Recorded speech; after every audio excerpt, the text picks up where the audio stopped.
Alright, g'day, hi and welcome. Let's have a look. Well, I got most of my objectives done today. So I put some food away. I get pretty full in there, so.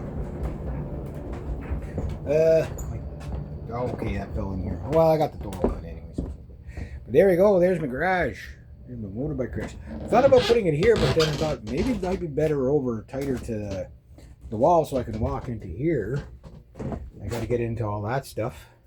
There's Ninja Shark and Mini Beast and Sasquatch and all that. There's other pole arm chainsaw, the tree, Yari son. Anyway, so yeah, I made a mess over there, guys. I'm gonna clean this up. This is gonna be my mom painted this for me years ago. It really needs a major cleaning. Hopefully, I'll be able to clean it well enough. Because it's going to be like the reason why she painted it was when I bought this furniture, she made a TV stand for me. That was an old classic radio. I'll show you more when I get it cleaned up. But my goal, I don't know if I'm going to get it done today. I think I'm going to be a little bit short on time. I'm going to stay till about maybe 3:30. I don't know if my client's going to meet me here or meet me up at the other place, but whatever it's going to be, it'll be. But the goal was simple, was to get a spot cleared for the bike. So I don't think I'm going to get the bike down here today. I was a little bit too optimistic. But what I did get done, I got my laundry done. It's just in the dryer there now. Got all the garbage cans emptied, so that's good. Got the big garbage can. Garbage day was today, so that was empty. Now it's full again. So I got a little bit out of there. I burnt a little bit. I dug out the wall a little bit. By the time you do all these little bits of things, cleaned off the veranda, get the motorbike in, rescued my poor plants. By the time you get all that, I helped my dad steal some of my black walnut. Yeah, so there's so many on that tree, like. We were smacking it with a stick, and it was just like meteors of black walnuts coming in. If you got whacked in the head with one of those, I think it would hurt. They're almost like a golf ball, but like double the size, right? So a little bit heavier too. So imagine from the top of the tree down there, that probably wouldn't knock you out, but it would make you go, oh. You probably have a sore spot in your cranium for a couple of days. Might give you a headache. Don't think it'd give you a concussion, but it might give you a lump anyway. So you do got to be kind of cautious when you're taking those down. Because I want to give some to my client. See if she could figure out how to grow them successfully. I'll ask her how she did it, and then my dad and I'll be able to grow them successfully. Everybody tries in different ways and stuff like that. My dad's going to try a couple of different ways. It'd be nice to have like a property full of black walnut trees, black cherry, black walnut, and butternut. If you have those all over the place, you can harvest it every year, and we have apple trees, and I wish we had pear trees, but the apple trees, like, they need some, like, when I clear that back fence line, that fence itself eventually, depending on, like, again, how much I do depends on, like, if this becomes my forever home, then yeah, I'll go nuts with it. But I don't want to invest a lot into something that is not mine, right? So there's got to be an understanding there. Oh yeah, they even swept out the window a bit. It's still dirty, but at least you can see out of it a little bit better. Yeah, I'd like to give the windows a once going over before I cover them. Like those windows have probably been covered for like 5-10 years. So there's like they never wash the windows. That's like my grandmother would wash the windows like in here. So I know what this place is like when the windows get, after about 6-8 months of not washing them, I know what they look like.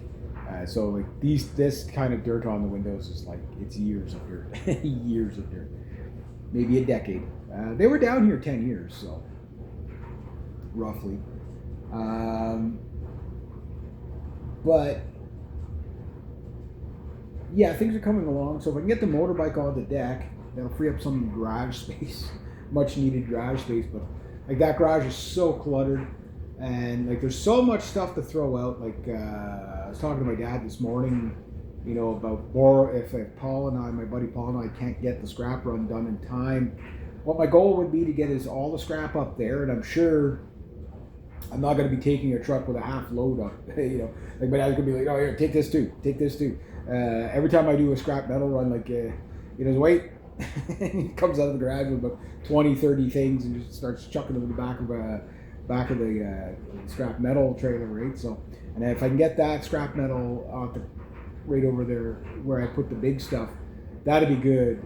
If I can get that gone this season too, and then in the spring it's all clear, and all I got to do is just work my way in there, because I'm gonna go all the way around the barns. Like all my relatives are like, they're like, just let him go, just let him do what he wants. He'll clear the whole thing. But I'm doing it for a reason too. Like I do want to have livestock in there, so I'm gonna actually. God, I hate building fences, but I'm gonna have to get myself a fencing tool.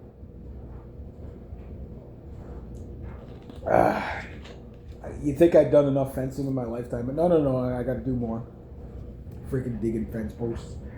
But here it's all beach sand, so it's not so bad. But I'm gonna have like I have to get some cedar poles and whatever. Put in a good fence. I just don't know how many I'm gonna need. But it depends what kind of livestock I get too next year, right? Like I might take 3 years before I can get like goats are kind of like last on the list. A cow is not really on the list.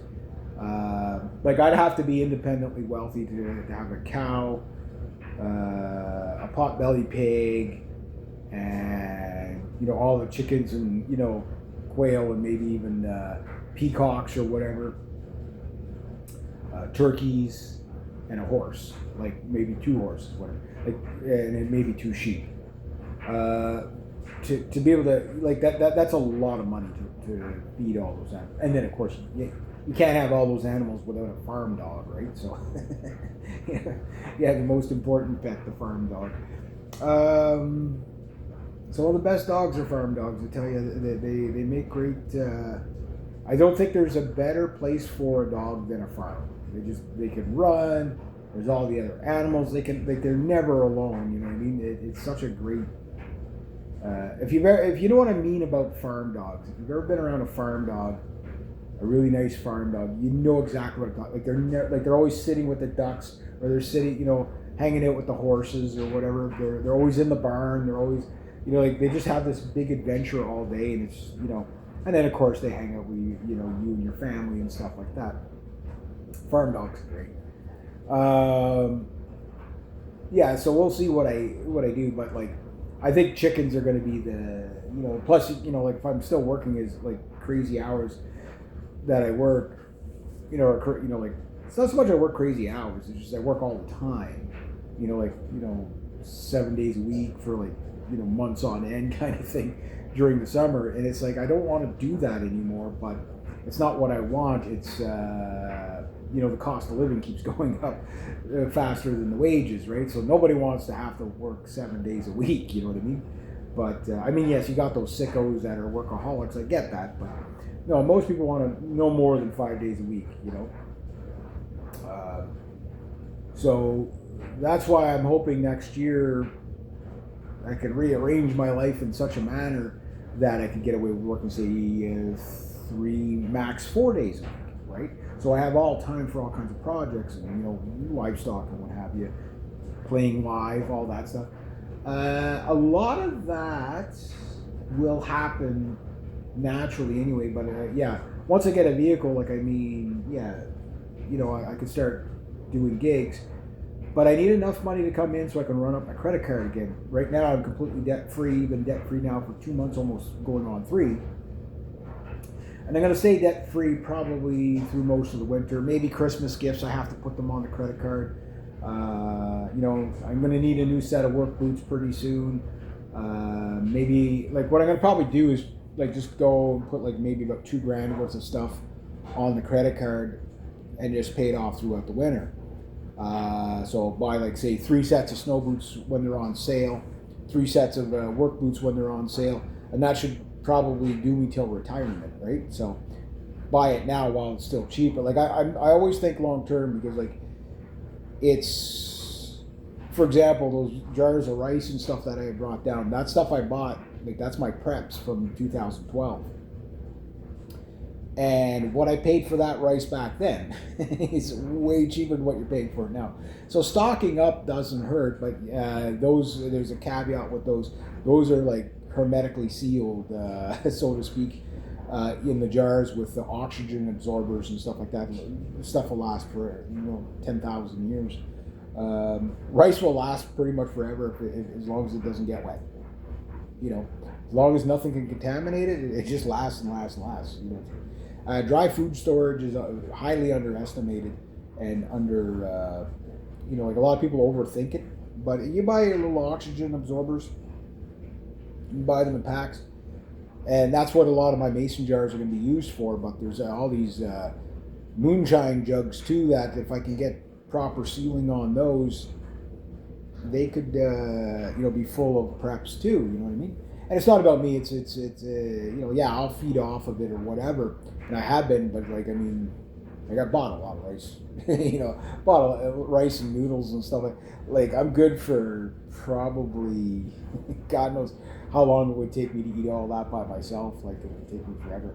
But what I'm going to do is take more of a homesteading approach to it now, because the thing is that we.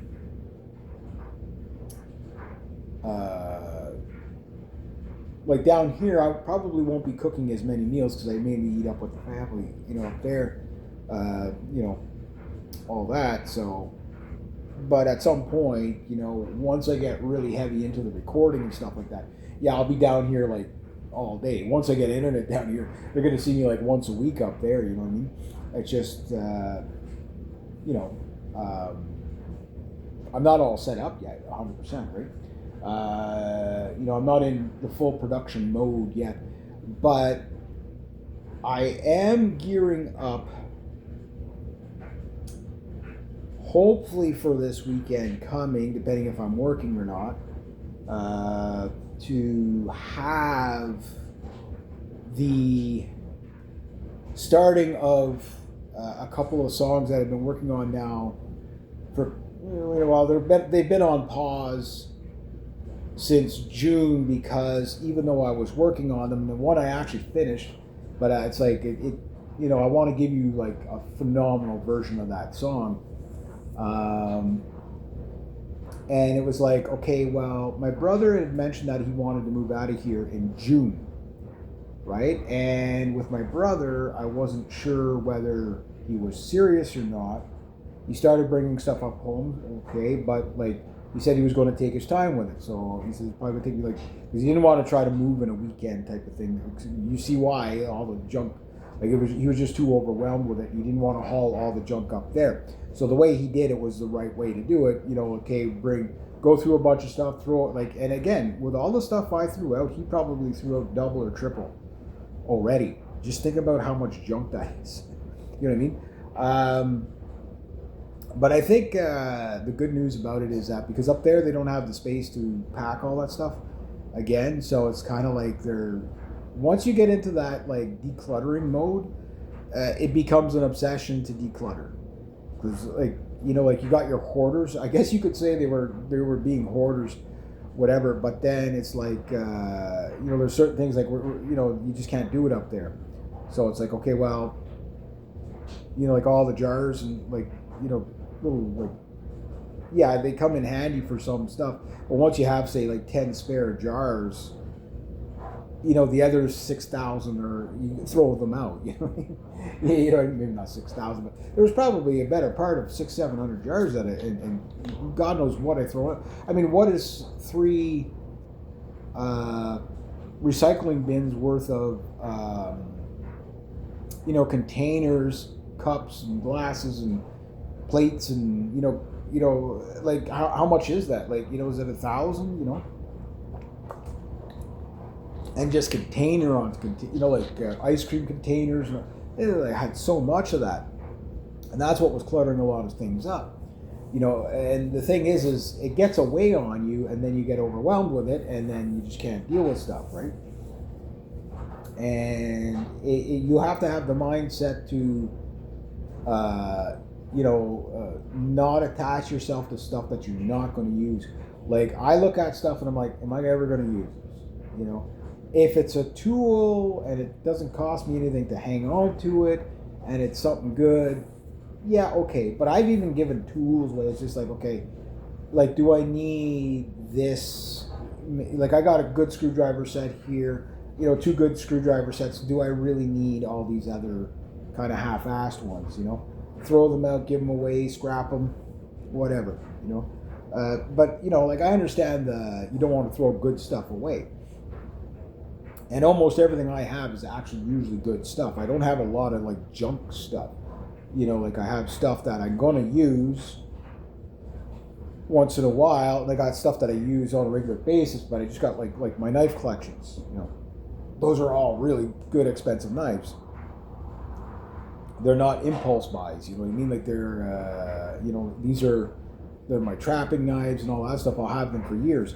But I've also got a little bit too many of those. So, at some point, maybe next spring, I have a yard sale. Okay, well, this is stuff that's still good. I can give it away to the hall, and if they make money on it, great. I can have a yard sale, and whatever's left, they get. You know what I mean? If I make a couple of bucks on it, whatever. Like, that's what I was thinking with the lawnmowers, is that I'll keep the best 2, and then the other 2 I'll just sell. But the other 2 are so far gone that it's just like, no, I'll just junk them. I hate to do it, but like, there's all kinds of stuff like that I can do. But the big one for me is getting set up to record, okay? And then when I'm ready to record, like I say, like, by the time I'm ready to record, like, I think most of the house isn't stuffy anymore. You know what I mean? Like, it's so well aired out. Like, this winter will be very telling of what's left to do, with the house. Because, as I'm researching how to descent it and stuff like that, and it's 1 month later, and it's like, it's completely breathable down here, even to the point where this thing doesn't stink anymore. It's aired out that much. And that's just opening the windows all day and stuff like that. And, with, every time I sweep, there's less dog hair. The dog smell is going to be here forever. That part is true. But how prevalent is it going to be? I think at one point, once I do the Operation Pine Sol, you'd have to put your face right on the floor in certain parts to probably smell it. So it's probably one of those things that'll come back every 6 months. You start to faintly smell it, and then you javix the shit out of the place, and it's good for another 6-8 months. You know what I mean? So that's what's going to happen in here. Like, that's already kind of happening in here. Like, when I did the counter with the Lysol, I don't smell the counter anymore. Like, all the cupboards are all Lysol and whatever. So maybe in about 2 months' time, I might go through them all again, see, like, how much the mice have built up in there. But if I keep catching the mice, I'm not going to get those smells anymore. Like, I mean, there was just so much stuff that was just dirty, and the clutter leads to the dirt. The clutter leads to the mold. The clutter leads to, things being buried and stifled and, extra smells. When you air things out and you declutter, there's nothing to pile on top of each other. And, like, for example, if you hang all your clothes, even in a musty house, your clothes don't really take on that smell easy because they're not, they can breathe, right? Maybe for the first little bit, you don't bring any fabrics down here, but, like, for example, the bed still doesn't smell like, it's been down here a month now, and it doesn't smell like the rest of the house. It still smells like, what do you call it, the downy sheets or whatever, and stuff like that, because the air's been allowed to, circulate and stuff like that. The odors just don't stay in stuff if you allow it to breathe. But if you have it saturated for like a decade, and like you saw the stuff that I took out of here, you saturate it for a decade like that, yeah, it's going to stink for a while. But every time everybody comes in here, they're just like, wow, I can't believe it. You know what I mean?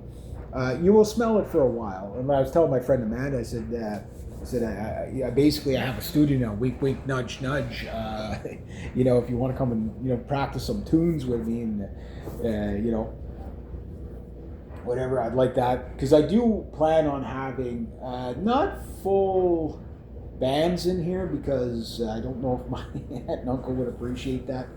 They're kind of close, they're pretty close. They're like, they're only like 60, 70 feet that way, so that would be pretty loud.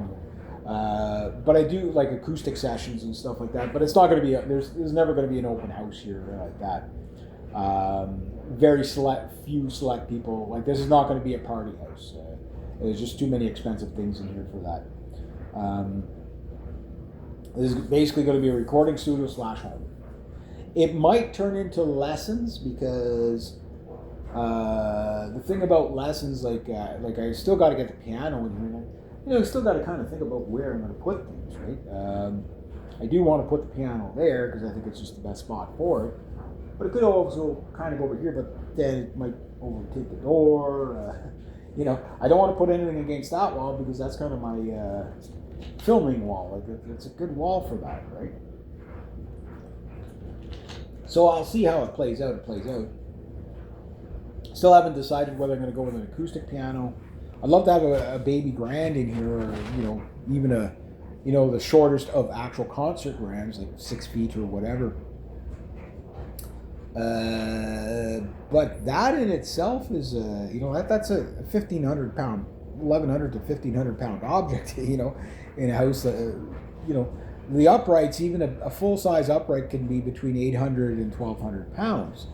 Depending on how old it is and stuff like that. Some of the newer ones ain't quite as heavy as that. But you can get a lot of them in the 600 to 800 pound range too, which is still pretty darn heavy. Like, a lot of people don't realize it. Like that Matsubugi sitting over there in the corner, that thing's 100 pounds. So how much weight do you want to put in here? So but the thing I don't like, the way I view a piano is acoustically, but I'm also seeing the merit in having a digital piano. You know what I mean? Like a electric piano, digital piano. And there is one that's close by. The problem is there's not a single free one out there. You got to pay for them all. The closest one to me is about $400. I have no idea what kind of condition it's in. I'd have to go check it out, see if the keys are still, properly functioning, all that. There's 2 other pianos. The free piano that was like basically in my town was gone. There's 2 other pianos that I could probably get one. I talked to my aunt and say, hey, would they be willing to part with one of these pianos?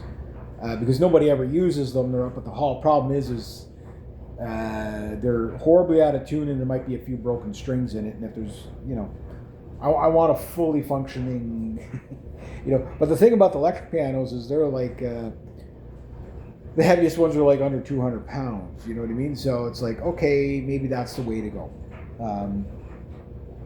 But also too, it depends on my money.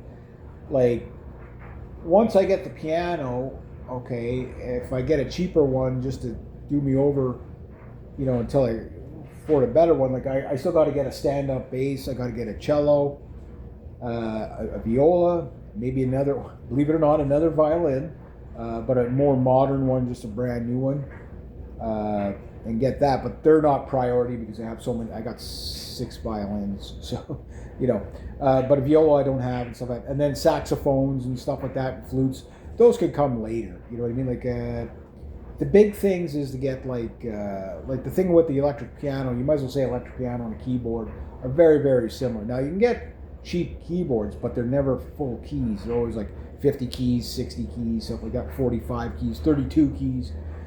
You can't do much with that. You can do a lot, but you can't do much, right? You need 88 keys. For full-size piano. Like, there's no point in me buying the same object 3 times. You know what I mean? I'm at that level where any instrument I buy has to be, doesn't have to be expensive, but it has to be something a professional would use. Because I'm not gonna be like, okay, well, I'm just gonna buy this cheap piano. Doesn't have all the keys. Everything. It's a micro piano. I'll buy it, see if I like it. No, I'm not in the see if I like it mode. I'm in the I need the piano, period. You know what I mean? It's like the drum kit I bought. I just went right to a professional drum kit. I didn't bother with the starter one. Why? Because I'm not going to start with spend all that money on the starter one and then spend the money again later on. Like, okay, wow, I really no. I mean, that's a lifetime drum kit. Like, if that's the only one I ever buy, hey, I did pretty damn good. If that drum kit is good enough, a series of drum kit is good enough for Eleni Noda and the Alan Ackerman from Elvedi, if it's good enough for those drummers, trust me, it's good enough for me. Like those guys, they use these things, like these Mapex kits. They're pretty darn good. And, I'm going to put money into it with the cymbals and stuff like that. Build it up over time. If I buy a cymbal a year for that thing for the rest of my life, I can't see myself having more than 6-8 cymbals anyway. But just buy really good ones. Every drummer says the same thing. You can buy cheap drum kit, but get good skins and good cymbals. Good hardware. That's the big one. And I agree with that. Now, if I were to do it over again, would I buy the same drum kit knowing what I know now? No, I probably would have went with a more compact kit with a 20-inch bass drum. But I mean, that's just, like maybe I get enough money someday and I buy a second drum kit and get my double bass, which I think would be really cool because the double bass, from a recording point of view, yes, it's more microphones or triggers or whatever you got to get, but the upside to it is that you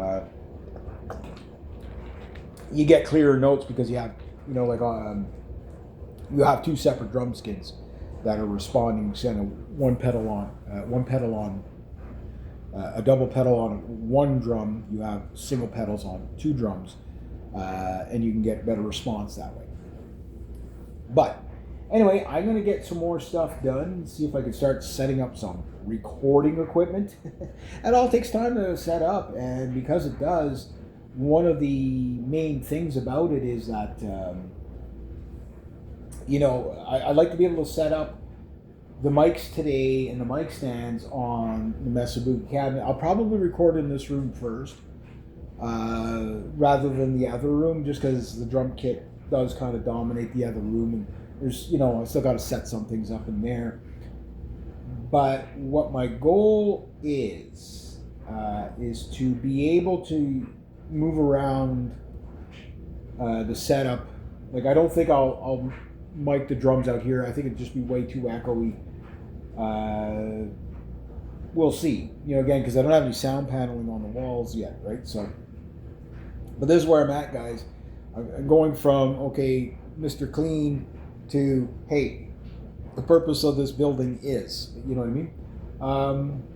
You never know. Maybe I start recording some local artists or something like that, and just to give them a flavor of what recording's all about. Maybe I give guitar lessons, or I give, I don't know what I mean, the potentials are endless. It's just I don't really want to become a guitar teacher per se. You know what I mean? I'm a musician that really wants to focus on recording and playing live. That's what I want to, I want to be a rock star again, right? That kind of stuff. I'm a washed up rock star. I want to do the rock star thing again. Because I'm good at it, I'm good at the crowd, you know what I mean? And I enjoy it, so yeah, I wouldn't mind teaching, maybe a handful of people guitar, but it is very time consuming, and it is a job. I'd rather be doing that than all the other stuff if I could keep the clientele. But the problem is what happens with a lot of guitar teachers, yes, you get maybe about 3-4 lessons in and the person quits on you. And, you're constantly juggling people, right? And it's just, I just don't know if I want to do that kind of upkeep. If there was enough of a demand, yeah, it would be worth it for me.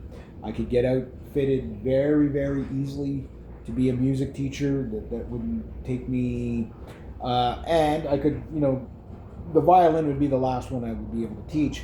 But give me 3 months on a piano, I'll be playing pretty. I won't be Gizmata, however you say her, Gizmata, however you say her name there. I won't be as good as her, but she's pretty phenomenal. Or I won't be as good as Elton John or somebody like that. But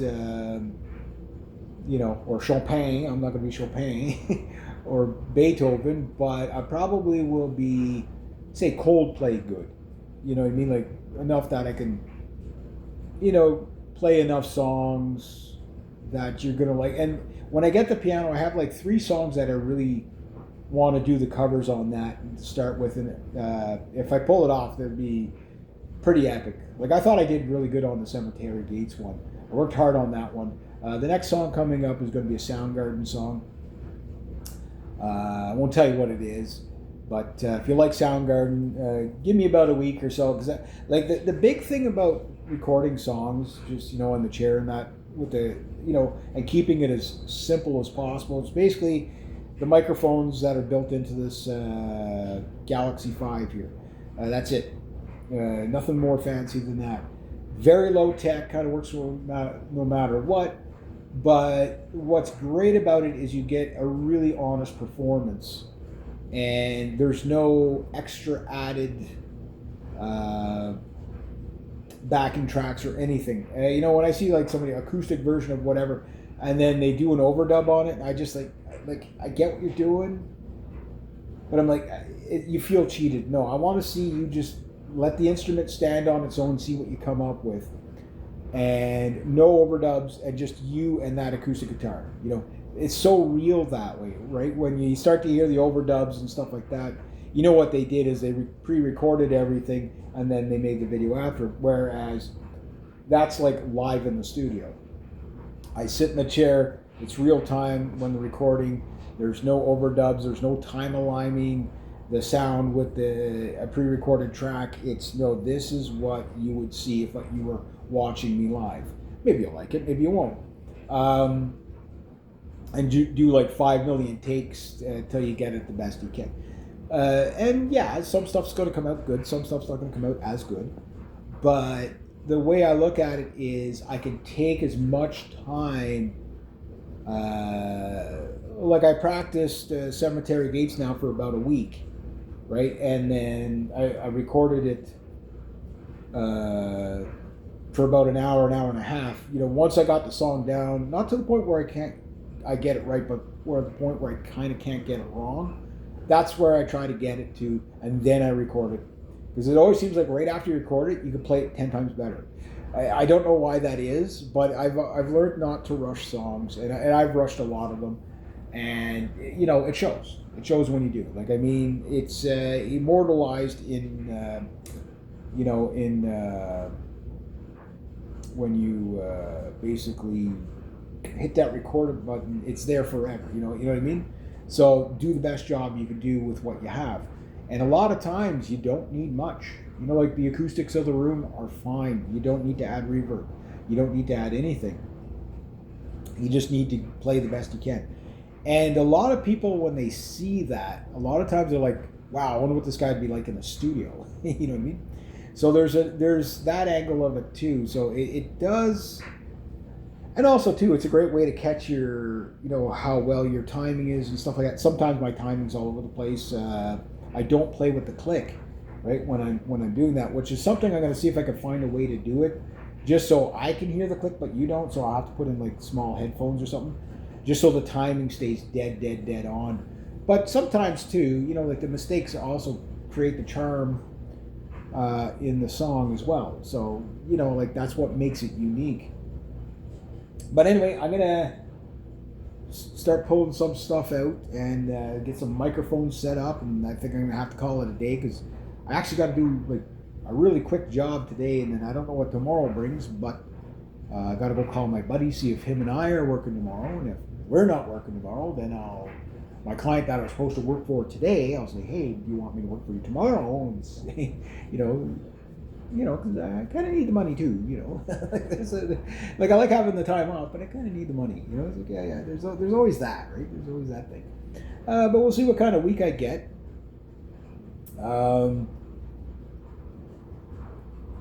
Wednesday I should be able to, because I'll be bringing my toolbox back. I should have my staple gun with me. I can start sealing up the windows. I got the plastic there. I just don't know if I have enough for 5 windows. But if I have enough for 3, I'd be happy with that for now. And then the other 2, leave those till it's like, okay, it's almost November. I'm sealing everything off. You know what I mean? Gotta wait till like, cause I'll let these windows stay the way they are until it's too cold in here, and then after that, and then in the spring, all the plastic's coming off, all the windows are gonna be washed big time. I'm gonna wash that window before I seal it up, just so I have one window that I can clearly see out of.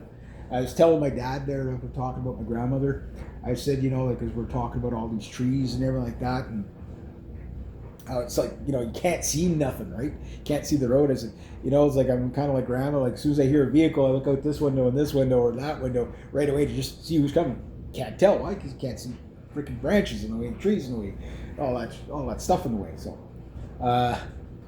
it's like, I think my dad's kind of excited to see me clear the property.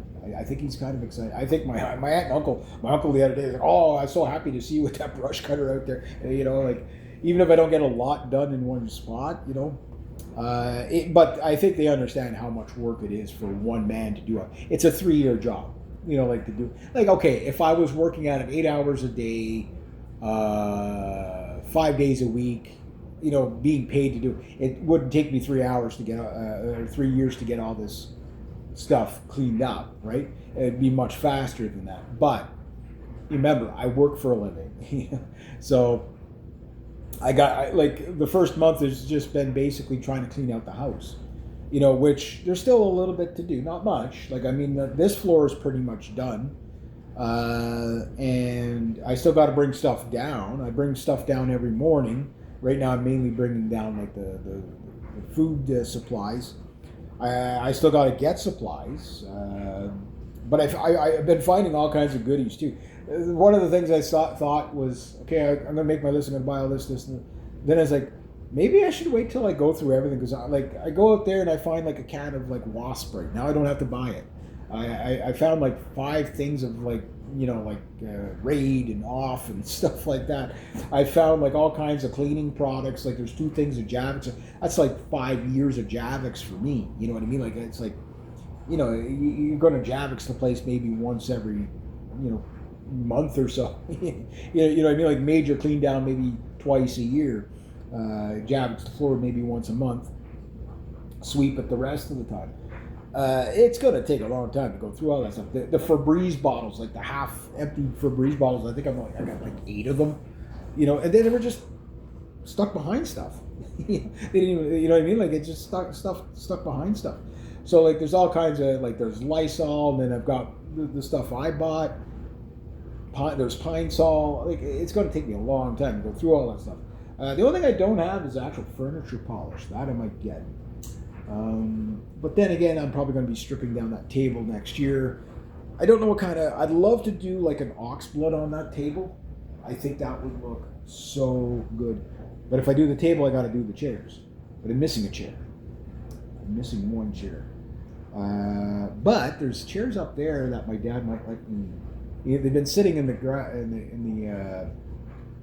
up there. Maybe I'll swap out the chairs and go with those chairs. And just like refinishing them all in ox blood, that would really be cool. The rocket chair, I'm gonna refinish it too. It's time. It's been, you can see it's worn down a bit. Finish is worn down on it, so I'll do all that. I love woodworking stuff. Staining and finishing is a bit of an art form. I've done lots of it, but it's one of those things that like, that's where my brain is going now. It's like it's okay. The dishes being done is just like is freed me up to do so many other things. Yeah, it's pretty crazy. That's pretty crazy. But anyway, I got to get to the other stuff where I could talk all day with you guys, but I do got to get stuff done. But I did get it quite a bit. I got most of my objectives except for bringing the motorbike down today. But I got to burn a little bit of boxes and some wood. So I didn't burn too much because it's a little bit too windy. But if it would have been calmer, I probably would have been able to burn like about 3 or 4 barrels worth of stuff in there. Like once I burn all those boxes, man, that's going to take out a lot of space. I'll be able to move around in there and then get the stuff out of the basement, right? Baby steps.